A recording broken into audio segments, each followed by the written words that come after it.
Buenas tardes a todos. Bienvenidos al ciclo Darwin, Evolución y Cultura.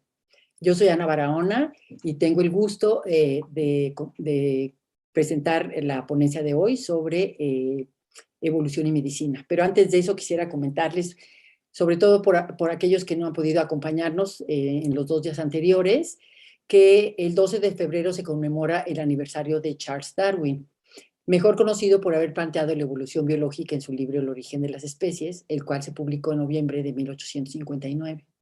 Este libro es considerado como el inicio de una gran revolución intelectual. Las ideas que ahí expuso Darwin son un cuerpo multidisciplinario de conocimiento acerca de la historia de los seres vivos sobre la Tierra. Es una amalgama de conocimientos bien establecidos ya para su época, pero junto con observaciones y experimentos novedosos que de manera muy armoniosa explicaron la evolución biológica por selección natural. Entonces, el 12 de febrero es conocido como el Darwin Day, o el Día de Darwin, y esta celebración global conmemora la vida y obra de Darwin y quiere resaltar sus contribuciones a la ciencia y a la cultura, y de esta forma promover el ejercicio y la enseñanza de las ciencias en general. Es una celebración de las ciencias que reconoce que ellas son un lenguaje universal que es y debe ser accesible a todos los individuos y a todas las sociedades. Con la organización de este ciclo de conferencias, el Seminario de Cultura Mexicana y el Universitario de Historia, Filosofía y Estudios de las Ciencias y la Medicina quieren contribuir a estos festejos y de esta forma promover las ideas de Darwin y su impacto en la cultura en todas sus dimensiones. El día de hoy nos acompañan 2 especialistas, el doctor Arnoldo Kraus y el doctor Samuel Ponce de León. El doctor Samuel Ponce de León es médico cirujano por la UNAM, tiene su residencia en medicina interna y enfermedades infecciosas.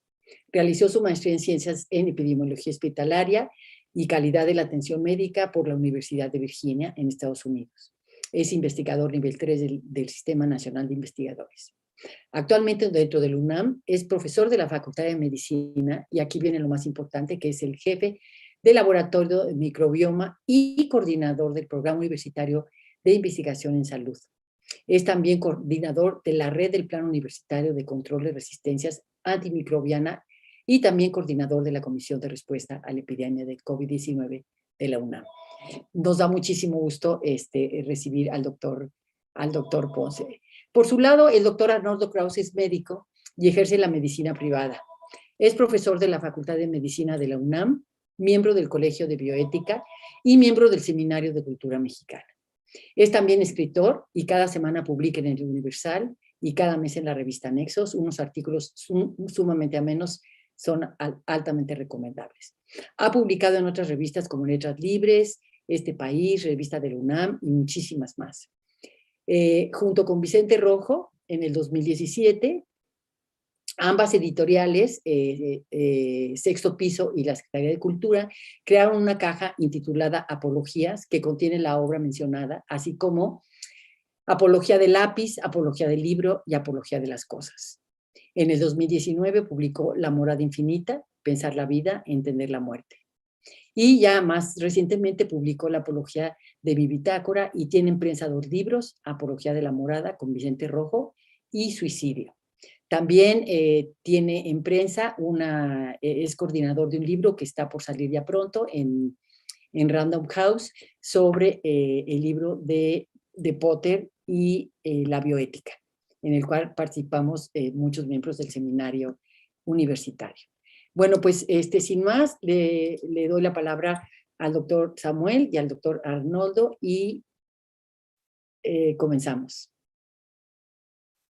Yo apagaré mi micrófono para no hacer ruido porque sonó el teléfono ahorita en mi casa, perdón. Okay, gracias Ana, gracias Samuel, gracias al Seminario de Bioética, perdón, el Seminario Permanente de Cultura. Vamos a hablar, Samuel y yo, vamos a dialogar y vamos a hablar cada quien un poco sobre este tema que nos corresponde, evolución y medicina.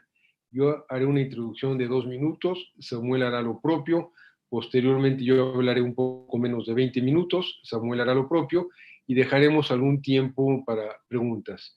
Mi breve introducción se basa en leer unas pocas líneas sobre lo que ya mencionaba Ana Barahona acerca del Día de Darwin. Leo unas líneas que no son mías, sino las publica quienes apoyan este Día de Darwin. El Día Internacional de Darwin, el 12 de febrero, que es la fecha de su nacimiento, inspirará a las personas de todo el mundo a reflexionar y actuar sobre los principios de la valentía intelectual, subrayo valentía intelectual con acento, la curiosidad perpetua, el pensamiento científico y el anhelo de la verdad tal como se encarna en Charles Darwin. Será un día de celebración, activismo y cooperación internacional para el avance de la ciencia, la educación y el bienestar humano. Los gobiernos locales y estatales cerrarán en conmemoración del día y las organizaciones y empresas lo celebrarán participando en actividades de divulgación comunitaria contadas y centradas en la ciencia como la herramienta para el mejoramiento de la humanidad. Finalmente, el Día de Darwin será observado por las Naciones Unidas y sus miembros como una oportunidad para alianzas internacionales a través del lenguaje común de la ciencia para el bien común de todos. Aquí subrayo y repito, y esto es la inmensa importancia de Darwin, que a más de siglo y medio de haber muerto, sigue motivándonos para que avance la ciencia, la educación y el bienestar humano. En épocas tan sombrías en el mundo y desde mi punto de vista también en México, si no nos apoyamos, pregunto y comento, ¿qué haremos si no le hacemos caso a la ciencia? ¿Qué hacemos si no invertimos más en educación? ¿Cómo alcanzaremos el bienestar humano como una meta de nuestra condición si no le apostamos a estas grandes empresas generadas además por el saber humano que son la ciencia y la educación? Sam, te dejo la palabra. Muchas gracias, Arnoldo, mucho gusto. Doctora Ana Barahona, mucho gusto en saludar. Gracias al Seminario de Cultura y al Seminario Universitario por organizar esta espléndida reunión. Y empiezo señalando que vivimos un momento dramáticamente complicado. Una devastadora pandemia que continúa, un incierto futuro para nuestra especie ante el cambio climático y además un gradual proceso de conversión en metaciervos, como recientemente apuntaba en un ensayo editorial publicado en el periódico por Jorge Volpi, en relación a la irrupción del metauniverso o metaverso en el que estaremos viviendo en pocas décadas acaso. Le agradezco mucho a la doctora Ana Barahona por la invitación y por la espléndida idea de convocar esta reflexión sobre la evolución, precisamente en este momento. Cuando me invitó la doctora Barahona, acepté con mucho gusto, sin reflexionar seriamente en la magnitud del compromiso, debo decirlo, básicamente porque no sé nada de evolución, pero me ganó el entusiasmo ante lo interesante del tema y la oportunidad de estar con ustedes, con los miembros del seminario, con todo el público que atiende y desde luego compartiendo la discusión con mi querido amigo Arnoldo Kraus. Así que me da mucho gusto estar aquí con ustedes. Yo dividiré mi presentación en 3 secciones, algo de historia, el presente y el futuro de evolución y medicina. Y hasta aquí lo dejo. Adelante, Arnoldo. Gracias. Bueno, Samuel destacaba que es en este momento importante, siempre es importante, pero es más importante quizás hablar en 2022 del Día de Darwin, porque Darwin es ante todo, como leía, una celebración al conocimiento, a la inteligencia, a plantearnos en dónde estamos, qué hacemos y cuáles son nuestras obligaciones hacia futuro. Es importante decir que Darwin murió en 1882. Si hacemos cuentas, ya pasaron 150 años aproximadamente de la muerte de Darwin. Yo siempre me cuestiono cuál es el valor del conocimiento, cuál es el valor de la tecnología. Darwin de una u otra forma se adentró, por supuesto, en el conocimiento, siendo un gran naturalista, nos invitó a pensar en la evolución biológica y en el significado de la selección natural. Hay que recordar, lo repito, que esto fue hace más de 150 años. Yo siempre me cuestiono, lo decía, el valor del conocimiento. Tanto el conocimiento como la tecnología, lo repetimos ad nauseam, lo repetimos hasta el cansancio, son neutros, es decir, ellas, conocimiento, ciencia y tecnología, no deciden qué hacer, tampoco deciden cómo distribuirse. Sin embargo, después de tanto conocimiento acumulado, que no necesariamente sabiduría, tenemos que pensar por qué no se distribuye adecuadamente el conocimiento.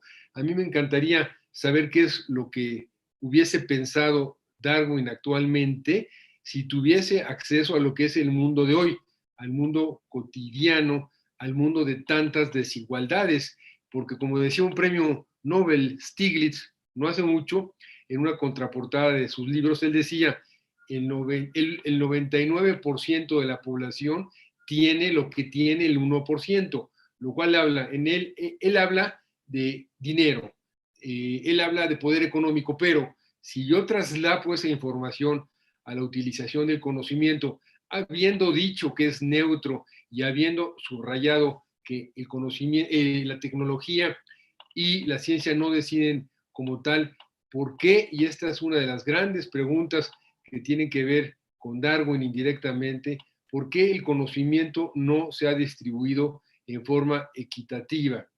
Tanto Samuel como yo pertenecemos al Colegio de Bioética y como decía Ana Barahona, el año pasado se conmemoró el 50 aniversario de la muerte de Potter, quien fue uno de los dos fundadores del término bioética. Desde el punto de vista laico, que nuestro colegio es laico, que es un colegio de ética, de bioética y de ética médica, siempre nos preguntamos por qué el conocimiento no se ha distribuido de una manera más adecuada como lo hubiese deseado Darwin. Darwin nos planteaba y nos decía que tendríamos que pensar qué es lo que ha sucedido hasta que él postuló su idea en este libro muy conocido que se llama El origen de las especies, que fue publicado en 1854, si no me equivoco.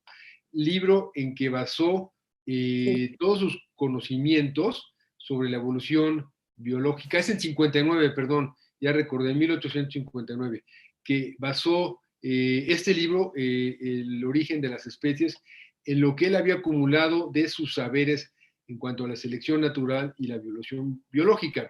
Hay que decir que muchas de las ideas de Malthus, es importante decirlo, se inspiraron en este personaje que es muy controvertido, Thomas Malthus, quien poco antes había publicado un ensayo titulado El ensayo sobre el principio de la población.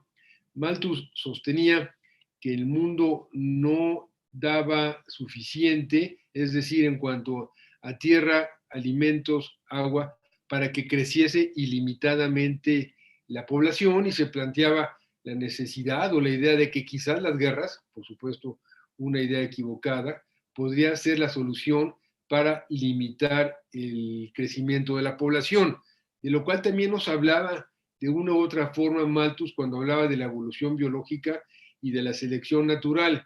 En aquella época, no tengo presente la cifra, pero eran pocos cientos de millones de habitantes los que poblaban el mundo. Hoy en día, mientras hablo, somos alrededor de 7.800 millones y como ya Samuel hablaba y señalaba anteriormente, y lamentablemente con veracidad, él preguntaba qué sucederá en el futuro, que es lo mismo que se preguntan las personas que han creado el término antropoceno, es decir, la aparición del ser humano sobre la Tierra y los daños que le hemos causado a la Tierra.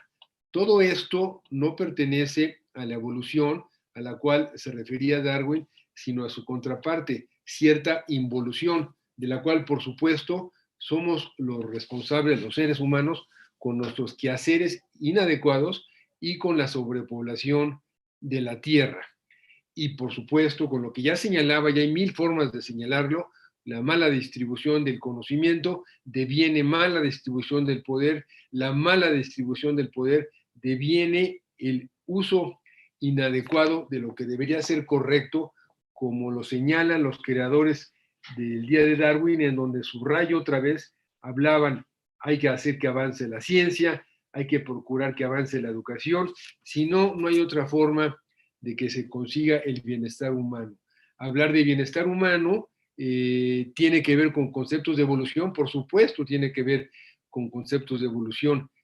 El ser humano ha evolucionado, sí y no. Miremos dos realidades. La esperanza de vida, gracias a saberes como el que nos transmitió Darwin y al crecimiento de la ciencia, llega a ser de 85 años o más en mujeres en naciones como Europa o Japón y en hombres alrededor de 80 años o más, mientras que en las naciones africanas como Burkina Faso o África, Sudáfrica, en las regiones pobres, la supervivencia y la esperanza de vida no es mayor de 40 años. ¿Qué hacer con todos estos avatares? ¿Cómo lograr adelantar y mejorar? Por supuesto, esto sería vindicado, dando más vida a Darwin en su día y en todos los días. A partir de Darwin, y esto es importante, se crearon términos como el darwinismo social, del cual somos testigos todos los seres humanos todos los días. Darwinismo social, en síntesis, implica la muerte del más débil, aquel que no ha logrado evolucionar adecuadamente, aunque nació como un ser humano con las mismas ventajas biológicas, pero no económicas, y se ha generado este término denominado darwinismo social. Darwin tuvo que luchar mucho en su época con las ideas que había a su alrededor. Tuvo que luchar mucho contra una persona que curiosamente era su primo, Francis Galton, del cual en ocasiones nos referimos a él como el fantasma de Galton, porque él, a partir de sus ideas, creó el término de eugenesia, que sería, si no una contraposición a lo que decía Darwin, si una propuesta basada un poco en la lectura que hizo Darwin al respecto, de que solo tienen lugar en el mundo las personas que han nacido adecuadamente, decía Galton, el fantasma de Galton. Nacer adecuadamente significa tener genes adecuados, haber nacido en una casa con una familia que proteja a la persona, le dé la oportunidad, regresando a Darwin, de educarse, de evolucionar biológicamente bien, gracias a buena alimentación, gracias a educación, gracias a un techo, en fin, lo que hace que la calidad de vida y la esperanza de vida se hagan realidad. Hoy en día, y ya con esto concluiré los 20 minutos que tengo asignados de acuerdo al diálogo con Samuel, pues tendríamos que pensar y plantearnos si realmente estos 85 años que hemos alcanzado de vida promedio son adecuados o no son adecuados. Hace poco leía un libro que se llama Filosofía del Envejecimiento, es el subtítulo del libro, de Pascal Bruckner, quien lo escribe hace un par de años cuando tenía 73 años, y él dice que estos años sabáticos que tenemos, se refiere a años sabáticos a partir de los 60 años, llegar a los 70 o los 80 años, son años sabáticos que la ciencia nos ha regalado, pero con un gran engaño. Vivimos más, pero no vivimos bien. Envejecer de acuerdo a los postulados que hubiésemos querido, adecuados, bellos y brillantes, envejecer con decoro, envejecer con brillantez, tener una buena vejez, no es lo que viene sucediendo en la actualidad, a pesar de que acumulamos más años. Bruckner postulaba que la ciencia se tiene que ocupar no solo de agregar décadas a la vida, sino agregar décadas con calidad, con la posibilidad de vivir adecuadamente, con dignidad, con belleza, con ganas y con deseo. ¿Qué tendríamos que hacer al respecto? Bueno, Samuel yo creo que va a dedicar un poco más a hablar de la longevidad y la calidad de vida, de los pros y contras al respecto, y tendremos que pensar qué hacer, que se vincula mucho otra vez con la idea con Darwin, con malos hábitos que tenemos en cuanto a sedentarismo, comer en forma diferente, no distribuir en forma adecuada los saberes de la medicina, no distribuir ni siquiera el agua entubada, que es uno de los grandes avances de la medicina. Con esto concluyo haciendo una alabanza de Darwin, que a pesar de los conflictos que tuvo en su época, sembró y nunca dejó de sembrar.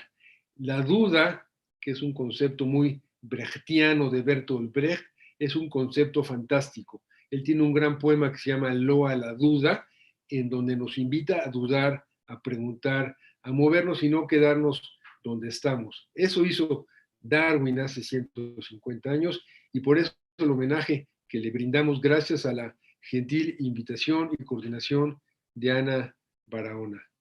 Samuel, si quieres tomar la palabra. Muchas gracias. Yo no soy un sabio como Arnoldo, entonces voy a tener que utilizar diapositivas para guiar mi presentación. Y empiezo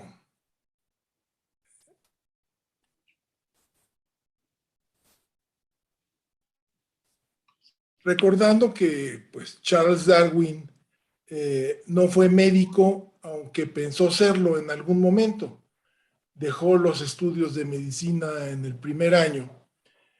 Y en la preparación de estos comentarios, reflexionaba al respecto. Charles Darwin dejó los estudios primero porque aparentemente le impresionaba mucho la sangre y los cadáveres. Era una época en donde el estudio de la medicina se hacía realmente un método de observación directa de los cadáveres de los enfermos que habían fallecido. Y también un tanto decepcionado de las lecturas de sus profesores. Él estudiaba medicina en Edimburgo. El hecho es que lo deja y armando los comentarios me llamó poderosamente la atención la distancia que actualmente hay entre medicina y evolución. Y en consecuencia me pregunté qué hubiera pasado realmente si Charles Darwin hubiera completado sus estudios de medicina y al cabo de estos hubiera seguido con su entrenamiento como naturalista y al momento de abordar el Beagle con conocimientos de anatomía y fisiología humana sobre salud y enfermedad, tendríamos hoy una teoría de la evolución de las especies, de la selección natural, quizás un tanto diferente. Lo más probable, sin embargo, es que como médico podría no haber tenido tiempo para sus observaciones. Tendría que haber estado atendiendo a los pasajeros del barco en esta larguísima travesía. Así que celebremos que no fue médico, porque esto nos deja, a pesar de todo, una gran distancia entre la evolución y la biología y desde luego la medicina. Quiero empezar también señalando esta importantísima relación que hay entre la enfermedad y la historia de nuestra especie. Empiezo destacando, como está aquí en esta tabla y espero que la puedan ver, el registro más antiguo de una plaga, de una epidemia que fue en Atenas y que determinó desde luego la suerte tanto de la guerra en aquel entonces. Recuerdo la plaga que asoló el continente europeo durante pues, casi 3 siglos, causando la muerte de casi la tercera parte de la población en ese entonces. Destaco la influencia de la epidemia de viruela y posiblemente de sarampión y de otras infecciones que fueron transmitidas por primera vez a la población de indígenas que poblaban el continente americano cuando llegaron los españoles y que también fue determinante en el desarrollo de la conquista.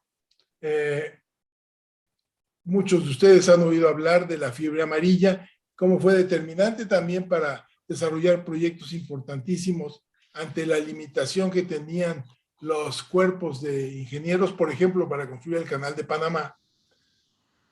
Y más recientemente, ya el siglo pasado, la influenza española, mal llamada española, pero así se denominó y se conoce hoy por hoy, de esta epidemia de influenza H1N1 que fue el antecedente directo en magnitud y en gravedad de lo que hoy estamos viviendo actualmente, y que se calcula que para entonces ocasionó aproximadamente 50 millones de muertes en un mundo que tenía muchos menos habitantes de los que hoy tenemos. Destacar también la pandemia de VIH, y todo esto viene a colación porque todo esto influye en cómo estamos por lo menos evolucionando históricamente en muchos conceptos sociales y cómo viene desarrollándose el conocimiento médico en función de este tipo de presiones que imprimen los microorganismos sobre nuestra conducta, sobre nuestra quehacer social. Más recientemente, en esta gráfica trato de demostrar cómo el número de epidemias aparentemente va creciendo y puntualizaré un poco más esto más adelante ante el reconocimiento de que aparentemente la selección lo que favorece básicamente es la reproducción, más que la salud de algún grupo, sino que pueda reproducirse con mucha eficiencia. Y este reconocimiento de las epidemias me tiene que llevar necesariamente a hablar un poco de lo que sucedió en el siglo XIX, precisamente en el momento en el que Charles Darwin vivió, de 1809 a 1882, y que compartió su momento con estos, desde luego hay otros muchos grandes pensadores de la época, pero destaco primero a Ignaz Philipp Semmelweis, quien fue realmente el que resolvió el problema primero de las fiebres puerperales, la mortalidad en las mujeres que se atendían en los hospitales, en el gran hospital de Viena, era altísima, y él en su reflexión deduce que hay una materia que podría ser transmitida de mujer a mujer a través de los estudios en cadáveres nuevamente, las manos de los estudiantes de medicina, la contaminación de las mujeres y su muerte eventualmente, antes de que Louis Pasteur, que lo señalo aquí a continuación de Charles Darwin, estableciera un concepto también extraordinariamente importante para el desarrollo de la ciencia en medicina. Es a partir de este momento en donde Semmelweis, Pasteur, Koch, realmente siembran las bases para que exista una medicina con bases científicas. Lo que teníamos hasta entonces eran básicamente creencias inconexas, por lo menos en lo que se refiere a la posibilidad de influir en la enfermedad, a la posibilidad de dar un tratamiento efectivo. Y es a partir de Pasteur y Koch, que fundan la microbiología, en donde aparece la posibilidad de tener vacunas, de tener antibióticos, eventualmente quimioterápicos, etc. Y destaco también que por ese entonces Gregor Mendel, ahí está cuando nace y cuando muere, cómo se conjuntaron todos estos conocimientos para dar desarrollo a lo que hoy tenemos como ciencia y a lo que hacía mucho énfasis Arnoldo hace un momento. Tenemos así que biología y medicina tienen un espectacular desarrollo del siglo XIX, pero evolucionan paralelamente sin mucha conexión. Y hoy la medicina evolutiva, como se conoce desde que se postuló como tal a finales del siglo pasado apenas, es prácticamente desconocida en la mayoría de las escuelas de medicina de nuestro país, a pesar de que tenemos que considerar que salud, enfermedad y evolución están directamente relacionados. Nuestro estado de salud hoy es, desde luego, en buena parte, consecuencia de la evolución. Y este enfoque de medicina evolutiva lo traen a cuenta Rudolf Ness y George Williams sobre el estudio evolutivo de las enfermedades, en un libro que se llama ¿Por qué enfermamos? La nueva ciencia de la medicina darwiniana, y preguntándose por qué seguimos enfermando después de miles de años de evolución. Esperaríamos que ante la selección tendríamos ya quizás seres humanos que no tendrían por qué preocuparse ante eventualidades como el cáncer o los procesos infecciosos. Sin embargo, la rápida evolución de los patógenos y el medio ambiente establece nuevas condiciones. Hablaremos un poco más sobre la pandemia de SARS-CoV-2 y desde luego destacar los patrones alimenticios que configurados a través de sistemas de comercialización de productos, determinan estados de enfermedad evidentes. Entonces, destaco que la medicina se ha mantenido al margen del pensamiento evolucionista, que tendríamos que retomarlo. Y me pregunto si la enfermedad influye en la evolución. Ya vimos que por lo menos en la historia ha tenido momentos fundamentales. Y ya que aparece la teoría microbiana de la enfermedad, que postula Louis Pasteur, pienso que sí ya tiene una posibilidad de tener un impacto sobre la evolución, la práctica médica. Otros mecanismos evolutivos, el crecimiento humano que está estableciendo estas nuevas interacciones, los cambios ambientales, el desarrollo y las conductas sociales, la densidad poblacional y la movilidad que crea nuevas rutas, y las prioridades del Estado que están completamente desdibujadas en relación a lo que podríamos considerar el beneficio de nuestra especie. Platico rápidamente sobre el tema de resistencia a antibióticos como un ejemplo particular de evolución en relación a un problema médico central muy grave. Es una emergencia global, de acuerdo a múltiples agencias internacionales. Está creciendo en todo el mundo y suponemos que para 2050 va a ser la primera causa de muerte a nivel global. El impacto económico de esto será gravísimo. Va a haber una disminución del Producto Interno Bruto global de 2 a 3 puntos, y los espectaculares avances médicos que hoy vivimos cotidianamente no podrán llevarse a cabo ante el enorme riesgo de tener infecciones que no podamos controlar. Esta es la lámina original en donde se describió el efecto de la levadura sobre el estafilococo. Y déjenme que pase rápidamente unas láminas para hablar de evolución bacteriana en relación a la medicina.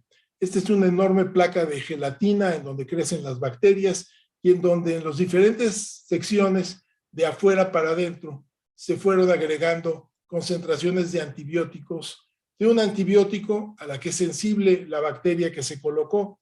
En la primera extremo no había antibiótico, luego aumenta a una concentración, a 10, a 100 y a 1000 veces la concentración suficiente para inhibir el desarrollo. Vean ustedes cómo rápidamente se ocupa todo el espacio que no tiene antibiótico. Y una vez que lo llena, empiezan a aparecer cambios en las bacterias que les permiten rápidamente evadir los mecanismos de acción del antibiótico en este factor ya de una concentración inhibitoria. Y cómo ocurre lo mismo una vez que llega a 100 veces más la concentración del antibiótico, y cómo finalmente es capaz la bacteria de desarrollar lo mismo al cabo de muy pocos días, con una concentración 1000 veces mayor a la necesaria para su inhibición de pocos días antes. El otro ejemplo es SARS, en donde estamos viendo su evolución frente a nosotros y sufriendo las consecuencias. Un virus que tiene un genoma de menos de 30,000 nucleótidos, casi 30,000, que representan una inmensa posibilidad de combinaciones y que está condicionando estas olas epidémicas que por lo menos de momento ya estamos saliendo de la cuarta de nuestro país, pero no sabemos cuál va a ser la situación en el futuro. Y todo esto es evolución en acción en relación a la medicina. Y entendiendo que la selección maximiza la reproducción más que la salud, me pregunto qué ocurre con una especie que contiene su reproducción, como sería nuestro caso, a pesar de que tenemos ya 7.800 millones de habitantes en el planeta. Y la pregunta es si predominan los más capaces en reproducirse, y qué es por esto el incremento en las pandemias que estamos viviendo actualmente. Ya para terminar, apunto rápidamente nada más un vistazo al futuro, y lo que muestro aquí son situaciones que ya estamos viviendo día con día. En la primera lámina hay una persona situada frente a un escáner que lo que hace es revisarle el fondo del ojo y hace un diagnóstico de retinopatía. Estos son equipos que ya están en funcionamiento, estaban por lo menos tuvimos un proyecto con los consulados en el estado de California. Los migrantes iban al consulado, las invitaban a pasar para hacer un diagnóstico, la tasa de diabetes es muy alta, de cómo estaba su fondo de ojo.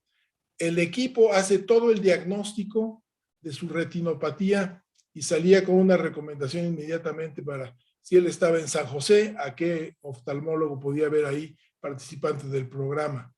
Este es un reloj que diagnostica, envía electrocardiogramas, mide la oximetría, la temperatura, mide una gran cantidad de parámetros y que ya es cuestión de todo el tiempo. Abajo a la izquierda tenemos un exoesqueleto que le permite a la gente movilizarse y recientemente veíamos que ya hay chips que se insertan a nivel de la médula espinal que recuperan el movimiento de personas que han estado paralíticas durante mucho tiempo. Y abajo a la derecha tenemos un robot, el Da Vinci, que opera a los pacientes con un grado de sofisticación muy amplio. Y la pregunta es si la biomedicina va a construir al nuevo hombre del futuro, un humano biomecánico con capacidades digitales, y este es ciertamente un cambio que podría ser inminente para nuestra evolución. Aquí lo dejo, muchas gracias por su atención. Muchísimas gracias, Arnoldo y Samuel. Qué interesantes planteamientos, realmente dan mucho que pensar. Esperamos recibir pronto preguntas en el chat, pero yo antes, para que la gente se vaya calentando motores, me gustaría comentar algo que tiene que ver con lo que ustedes dos decían sobre las bacterias. En el año de 1898, George Wells, escritor, novelista y biólogo británico, publicó La Guerra de los Mundos, de la cual se han hecho varias películas, y bueno, todas ellas, la última que yo vi, protagonizada por Tom Cruise, en donde se narra la invasión extraterrestre que llega de Marte con unas naves súper impresionantes, ¿no? Lo cual quiere decir que tienen la tecnología, la ciencia y la tecnología súper desarrollada, llegan, nos invaden, y de repente, bueno, todo pasa terriblemente, pero de repente se empiezan a morir estos extraterrestres, y se empiezan a preguntar, pues, ¿por qué con estas tecnologías tan impresionantes se están muriendo sin que nosotros hayamos participado en este derrotero? Y entonces les quiero leer unas líneas muy pocas. Entonces escribe Wells, que además era biólogo, escribe algo muy interesante. Fueron los marcianos asesinados por las bacterias putrefactas y enfermizas contra las cuales sus sistemas no estaban preparados. Estos gérmenes de enfermedades han cobrado un precio a la humanidad desde el principio de las cosas. Han cobrado un precio a nuestros antepasados desde que comenzó la vida aquí. Pero en virtud de esta selección natural de nuestra especie, hemos desarrollado poder de resistencia. Pero como no hay bacterias en Marte, dice Wells, directamente llegaron estos invasores, bebieron y se alimentaron. Nuestros microscópicos aliados comenzaron a trabajar su derrocamiento. Con el saldo de 1.000 millones de muertes, el hombre ha adquirido su derecho de nacimiento en la Tierra, y etcétera. Es una novela realmente muy, muy interesante y muy actual. Y pues responde un poco a lo que hablaban ustedes, ¿no? Porque nosotros ya somos resistentes a ciertos patógenos, pero obviamente no tenemos resistencia a otros que van apareciendo nuevos, como el de SARS-CoV-2 ahora, ¿no? Entonces sí, la evolución está muy cerca de la medicina y de la biología, desde luego. Aquí tenemos ya un par de preguntas que les voy a leer. ¿Cuál es su postura acerca de la realidad virtual y las tecnologías del metaverso en el campo de la medicina? Bueno, me apunto primero. Yo creo que este es un desarrollo casi inevitable que vamos a tener. Básicamente a través de, bueno, ya no sé cómo se incorporaría realmente a un metaverso, pero ciertamente los sistemas de diagnóstico y tratamiento quizás de nivel primario en algunas décadas o no sé cuánto tiempo, pero ya es inminente, diría yo, va a ser provisto por androides, seguramente, por robots. Esto ya está funcionando. En Japón ya hay sistemas de diagnóstico en donde el paciente llega y se sienta y platica con un robot, más que con un médico. Y hay sistemas de diagnóstico muy avanzados que seguramente procesarán la atención de los pacientes a través de estos sistemas que además se van a seguir alimentando a través de inteligencia artificial y que van a ir mejorando paulatinamente. Hoy también me comentaban hace poco, yo les presenté la imagen del robot quirúrgico Da Vinci, que requiere todavía de una gran participación humana para su programación. Pero entiendo que ya hay robots que no requieren de tanta participación, que ya hacen, desde luego, hay que llenar una información correspondiente, pero que ya son mucho más independientes que el Da Vinci para hacer muchos procedimientos. Así que es el futuro irremediable de todo esto. Y digo irremediable porque no estamos desarrollando nuestras capacidades para atender con corrección al ser humano, que desde luego requiere más que esto, más que un diagnóstico, más que una intervención quirúrgica, y en lo que seguramente Arnoldo va a profundizar porque es uno de sus temas favoritos.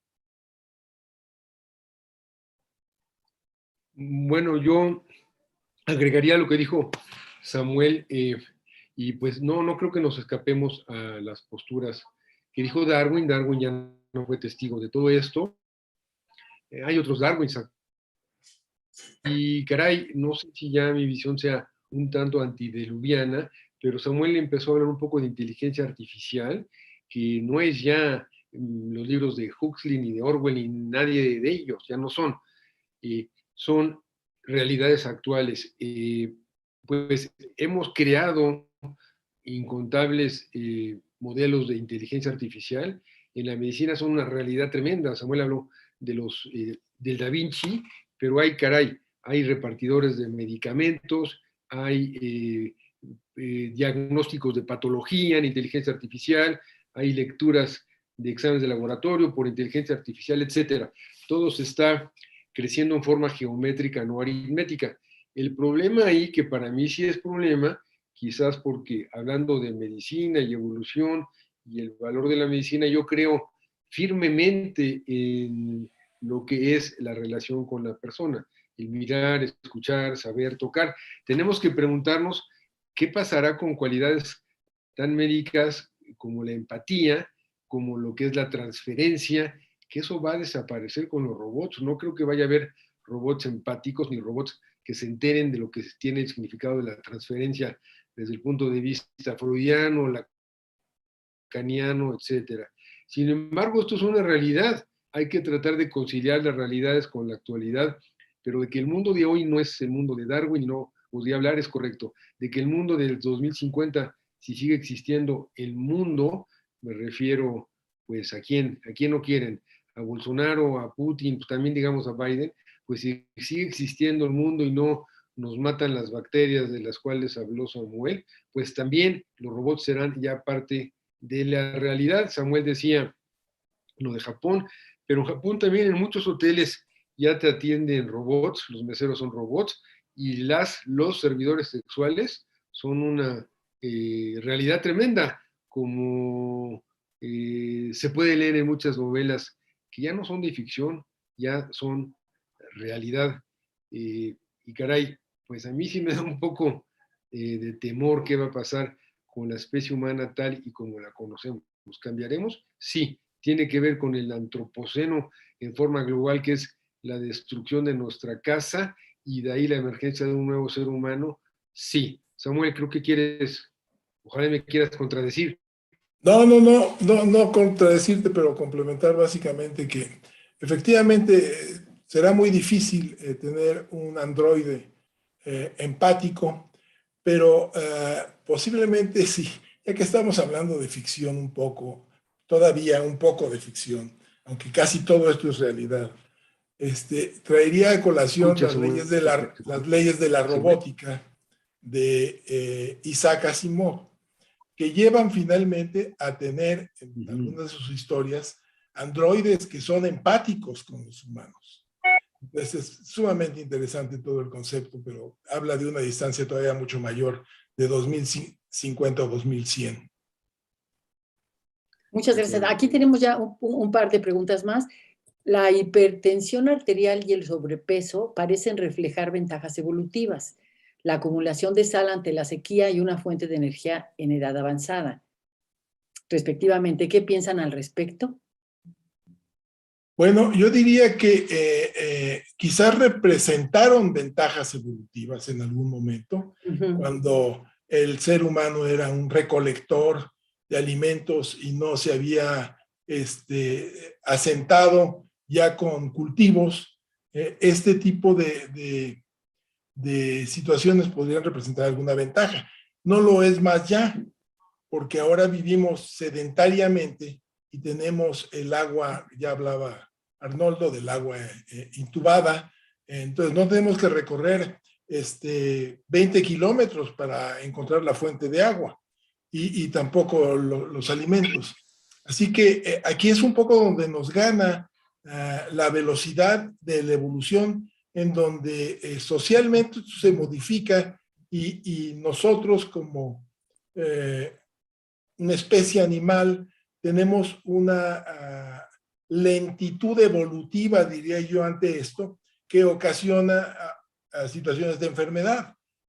Hay otros muchos ejemplos de todo esto, pero bueno, un poco por esto es importante quizás tratar de estimular en las escuelas de medicina que hubiera una visión evolutiva de la medicina y también en las escuelas de biología una visión médica de muchos de los temas. Pero sí, yo creo que la reflexión que nos plantean es muy interesante, aunque no lo vería yo ya ahora como ventaja, sino como desventaja. Gracias. Arnoldo, ¿quieres comentar algo? ¿Sí? No, sí, comento algo y agrego ahí otra cuestión que es importante. Yo no sé si sea solo mi internet, pero se corta un poco las voces de ustedes. La mía no se les ha cortado, no. No. Bueno, yo creo que estaba inestable mi internet. Bueno, algo que tenemos que meter en esta discusión, y a lo mejor Ana, que sabes más que Samuel y que yo sobre Darwin, si él hablaba de ética, nada más te pregunto brevemente por lo que quiero decir, ¿él utilizó la palabra ética o era de modé en su época y no existía ese término tan fantástico? Ética o moral, moral lo dejo al lado porque la moral es una cuestión más bien religiosa, ¿verdad? ¿Acaso él reflexionó un poquitín en ética? Te pregunto, y si no tenemos un tema para estudiar, Ana. Yo creo que tenemos un tema para estudiar porque no tengo ahorita muy presente si él...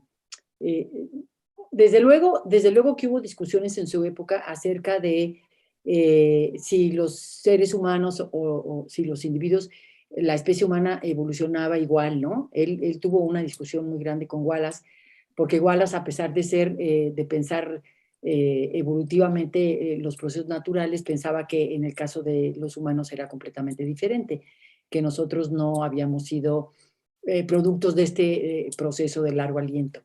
Y luego hubo las discusiones con los religiosos de la época, pero así yo no te podría decir ahorita en qué libro y en qué momento discutió de ética. Bien. Pero desde luego que sí había discusiones que tenían que ver con la moral y con el lugar que tenía el ser humano en la creación o el lugar que tenía el ser humano dentro de todas las otras especies, ¿no? Bien, bueno, yo comentaba eso porque tanto Samuel como yo somos amantes de Peter Singer, que es el eticista vivo más importante, yo diría, y que a mí me ha dado a reflexionar en una gran cantidad de momentos y de escritos. Y él dice algo muy interesante que tiene que ver con todo lo que decimos, aunque es una batalla perdida.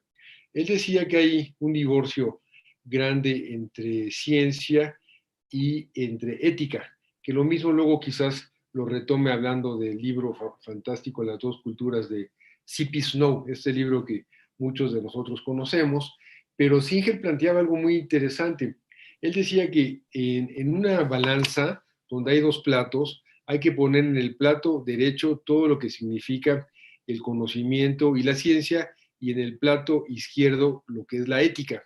Él decía que el conocimiento y la ciencia pueden crecer infinitamente, en ocasiones sin límites y a veces sin preguntarse, mientras que el otro lado de la balanza, en el plato del otro lado, la ética continuamente se pregunta, bueno, el conocimiento quizás sea ilimitado y sin fin, pero pensando que hay conocimientos peligrosos, lo voy a llamar, debería, dice la ética, preguntarse si todo lo que se puede investigar, si todo lo que pueda hacerse debe de hacerse. Esta es una gran propuesta que hace Singer, y ahora también tenemos que preguntarnos ahora, porque muchas de las cosas de las cuales hemos hablado de obesidad, sedentarismo, hipertensión arterial, diabetes, como también mencionaba Samuel, tiene que ver, claro, con un conocimiento adecuado, pero en ocasiones yo diría, si todo el conocimiento que tenemos es adecuado o no, y bueno, volviendo un poco a cuestiones sociales, que lo dije al principio, la distribución del conocimiento. Entonces, aquí hay una balanza que es una invitación a pensar para el auditorio, para Samuel, para Ana. Seguramente Samuel tendrá algo que decir, porque también es lector de Peter Singer. Sí, sí, gracias. Yo desgraciadamente no conozco, pero es una buena sugerencia de lectura. Aquí tenemos un par de preguntas más. ¿Cómo consideran que influye la ecología en la enfermedad? Los virus, y es que están relacionadas. ¿Los virus y ser vida también evolucionan? Ya lo vemos con las distintas cepas. ¿Hay posibilidades de que la penicilina también mute y vuelva a ser efectiva? Digamos que estas preguntas que hace una misma persona. Samuel, yo creo que eso te corresponde a ti. Ok, bueno, desde luego la ecología es fundamental, ya lo decíamos, ¿no? Es determinante de nuestro estado actual, de hecho, y fundamental en relación a diversos riesgos. Es precisamente estos cambios ecológicos, entre otras cosas, lo que favorece que tengamos estas epidemias de mayor o menor magnitud, que van desde ébola hasta hoy SARS-CoV-2. Está claramente relacionado a ecología, por más que hay una discusión en términos del origen del SARS-CoV-2, es evidente que el virus está prevalente en estos colonias de murciélagos que están distribuidos en múltiples regiones. Y entonces estos virus, sin ser vida cuando no están activos, digamos, pero ya que están en contacto con las células que les permiten reproducirse, ya es un territorio exactamente de frontera, pero diría yo que ya que encuentran el receptor correcto para introducirse a la célula y inician este proceso de multiplicación, pues desde luego evolucionan, y lo estamos viendo en tiempo real actualmente. La evolución del SARS-CoV-2, la variante que apareció en Wuhan, era muy diferente a la que tenemos hoy en Omicron, y ha pasado por alfa, por delta, por otras menos significativas hasta llegar a Omicron, y no sabemos qué nos depara realmente el futuro, porque ya señalaba yo que la molécula tiene casi 30,000 nucleótidos, y leía en algún sitio que el número de variaciones posibles con 30,000 nucleótidos es algo verdaderamente astronómico. Desde luego, no con la velocidad que pudiera. Hay una serie de limitaciones. El virus no es tan variable como es VIH, pero vamos, los riesgos están ahí, desde luego sí cambian. Y la penicilina, entrando ya en la tercera pregunta, básicamente lo que ocurre con los antibióticos, y no solo la penicilina, es que se modifican a partir de presión de selección. Una vez que desaparece la presión de selección, vamos a suponer que hay ensayos en hospitales. Yo tengo un alto nivel de resistencia a meticilina por los estafilococos, suspendo todos los antibióticos relacionados a meticilina, y nuevamente las bacterias pierden esta necesidad de tener un mecanismo evasor de la meticilina y recuperan su estado. Así ocurre con diversos gram negativos, etc. Pero ya nunca, por lo menos en el lapso de vida, midiendo los tiempos en función de un ser humano, se recupera totalmente, porque nuevamente a una siguiente introducción de penicilina, rápidamente hay un desarrollo de esto, porque quedan clonas, quedan bacterias que aceleran rápidamente el proceso de volver al nivel de resistencia. Y aquí. Sí, gracias. Algunas cuantas más. ¿Cuáles pueden ser alternativas contra las bacterias patógenas y los virus, y posiblemente la mayoría de antibióticos y antivirales son obsoletos, serán obsoletos en un futuro? Bueno, creo que esa ya respondiste un poco. ¿Las vacunas pueden tener alguna relación causa-efecto en la selección natural a nivel de población de los seres humanos? Bueno, yo pensaría que sí lo tienen, de hecho. Lo tienen y lo vemos en la evolución de la población actualmente. El impacto que han tenido las vacunas en relación a tener un mucho menor riesgo de enfermedad ha permitido que millones de niños lleguen a adultos y lleguen a alcanzar la edad de la que hablaba Arnoldo, en donde pues ya la extensión de la vida llega a ser una complicación más que un beneficio, pero indudablemente yo considero que son parte de un proceso evolutivo en los humanos muy significativo. Gracias, Samuel. ¿Qué importancia tiene que los fisioterapeutas, como agentes en el área médica y de la salud humana, comprendan el origen evolutivo del funcionamiento del cuerpo humano? Bueno, yo diría fisioterapeutas y médicos en general, ¿no? Samuel, Arnoldo. Ya, caray, sí, es todo el mundo. Hoy estamos mejor dotados que antaño físicamente, pues no estoy completamente seguro porque la población de antes, para empezar, moría mucho antes que nosotros. Hemos ido acumulando décadas, pero hace un siglo o un poquitín más, y por eso decían que el matrimonio es para siempre, las mujeres se morían en las treintenas, se morían antes de llegar a los 40 por partos, y los hombres se morían por las guerras. Entonces no hay una buena comparación, pero pensando en estas personas que vivieron hace mucho antes que nosotros, seguramente su físico era tan o más capaz que el nuestro. Ahora hay una fiebre por el ejercicio y hay grandes cosas y vemos cómo caen los récords de 100 metros, caen los récords de maratón, etcétera, etcétera, por una mayor preparación, pero claro, aquí la tecnología ayuda, ¿verdad? Los tenis y los shorts y todo lo que se utiliza es algo increíble que parece absurdo, pero para los grandes atletas que el traje de baño pese medio gramo menos que el previo sirve para que batan los récords. Estoy ironizando, por supuesto. Eso que preguntaba alguien desde la fisioterapia, hay que aplicarlo a todo el cuerpo y a eso de la medicina evolutiva. Y claro, yo creo que el problema del sobrepeso es ahora mucho mayor.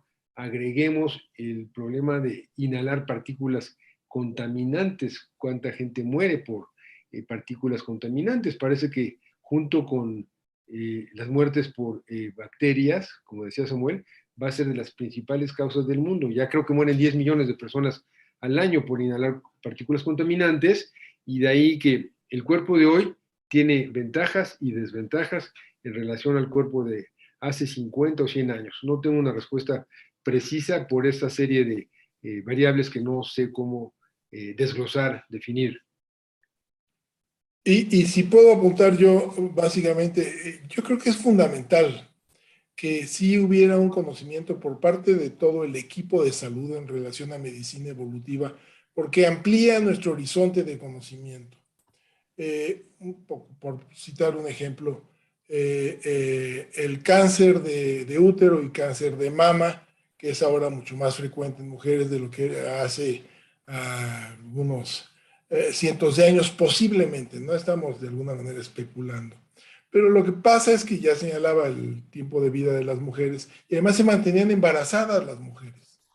Entonces, un útero que nunca se embaraza, senos que no amamantan, tienen más riesgo de tener una evolución hacia cáncer. Entonces, tener esta idea, desde luego, mucho más acabada, nos permitiría ser, por un lado, quizás más empáticos con nuestros congéneres, pero también tener un desarrollo del conocimiento más armónico con todo el conocimiento que requerimos para poder ir ofreciendo mejores diagnósticos y tratamientos. Sí, gracias. Esta es una pregunta para Arnoldo. ¿Es la medicina contemporánea clasista? Estoy tratando de entender qué es a lo que te referías cuando empezaste, ¿no? Sí, bueno, claro, la De la medicina, desigualdad. sí, claro, la medicina contemporánea es sumamente clasista. Yo me pregunto de qué sirven medicamentos como los que se usan para tratar hepatitis C, por decir un ejemplo, que antes, si mal no recuerdo, Samuel sabrá mejor que yo, costaba 3 millones de pesos el tratamiento, ahora creo que cuesta 1,5 millones de pesos. ¿De qué sirven los antibióticos que alguna inyección puede llegar a costar 20, 30 mil pesos una sola dosis? O tratamientos para problemas inmunológicos como yo veo, rituximab, etcétera, cuya aplicación puede ser 40 mil, 80 mil pesos. Desde ese punto de vista, la medicina es inmensamente clasista. En México el ejemplo es muy claro, lo que pueden ofrecer instituciones gubernamentales de salud, sea el Seguro Social o el ISSSTE, en contraposición a la gente que puede acceder a medicina privada cara, pues hace que la diferencia me permita a mí afirmar que la medicina es muy clasista. Envejecen y llegan a los 85 años. En Europa las gentes que se alimentaron bien, que tenían techo, que vivían en casas adecuadas, que no respiraban el aire que respiramos en Latinoamérica o en México o en la Ciudad de México, que tienen agua siempre potable, etcétera. Hablé de cosas sencillas, pero también de aquellos que pueden acudir a médicos que ofrezcan una atención adecuada, servicios de salud adecuados. Sí, la medicina es sumamente clasista y aquí, caray, pues hay una contradicción grande, ¿no? Se empobrecen más los que no pueden acceder a los tratamientos, sí. En el caso del SIDA, que Samuel mencionó, 25 millones de muertos, no conozco la cifra exacta, pero la inmensa mayoría son en África. Quizás Samuel sabe la cifra de cuántos han muerto en África y cuántos mueren ahora en Occidente. Son cifras diametralmente opuestas. En México sigue muriendo 23 personas al día de hambre, por hambre, y la desnutrición es un problema vinculado con la medicina y con la pobreza. Sí, por supuesto que sí.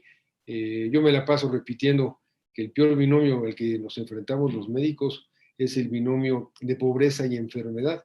De ahí afirmar, la medicina es clasista, es muy clasista. Gracias, Ana. No, gracias. Ya no hay más preguntas, yo nomás quisiera a modo de comentario o pregunta, no sé. ¿Ha habido algunas iniciativas para que en la carrera de médico cirujano de la UNAM, en particular de la UNAM, que es lo que yo conozco, se incorporen estos temas de medicina darwiniana, por la importancia que, bueno, que ya hemos visto que nos han dicho ustedes? Pero ha habido resistencia a esto. Es como si los médicos no necesitasen tener estos conocimientos, cuando en realidad la medicina a nivel mundial sí ya conlleva un carácter de este conocimiento biológico. Por ejemplo, lo que hablabas, Arnoldo, de los deportistas. Obviamente, nuestro pasado evolutivo nos permite desarrollar ciertas cosas, pero no desarrollar ciertas otras. Entonces, ahora vemos, por ejemplo, los deportistas de alto rendimiento, pues en realidad no son personas sanas, porque se les opera de las rodillas, tienen problemas con los hombros, en fin, ¿no? O sea, como que la biología no nos permite desarrollar a un cierto nivel este tipo de actividades, y por eso vemos tantas enfermedades en lo que se llama la medicina deportiva, ¿no? Pero ¿por qué creen ustedes que hay esta resistencia de los médicos a considerar que la enfermedad también es producto de procesos evolutivos? Bueno, es una pregunta muy interesante porque el hecho es que sí existe la resistencia, evidentemente. Yo me acuerdo de haber platicado hace ya más de 15, 20 años con Toño Lascano sobre la posibilidad de organizar alguna interacción entre medicina y biología. No lo aterrizamos nunca, pero es poderosamente interesante la ausencia del concepto evolutivo en la escuela de medicina. Y yo creo que es un poco quizás una visión extraordinariamente conservadora de la medicina, en donde prevalece desde luego esta sensación de antropocentrismo, en donde pues es el ser humano el importante, más allá de su relación o con el ambiente o como parte de sistemas vivos con los que interrelacionamos. Es sorprendente, por ejemplo, el tema de microbioma, que lo traigo a colación, que apenas hace pocos años, 2 décadas, se conciba nuestra convivencia con estos millones de agentes patógenos en ocasiones, pero la gran mayoría no lo son, de microbios que viven, que conviven con nosotros y que forman parte, de hecho, de un cuerpo extraordinariamente rico a todo largo, en todo nuestro organismo, pero en el intestino, pues la cantidad de DNA que hay ahí extraño a nuestro organismo propiamente es mucho mayor que el que tenemos en nuestras células.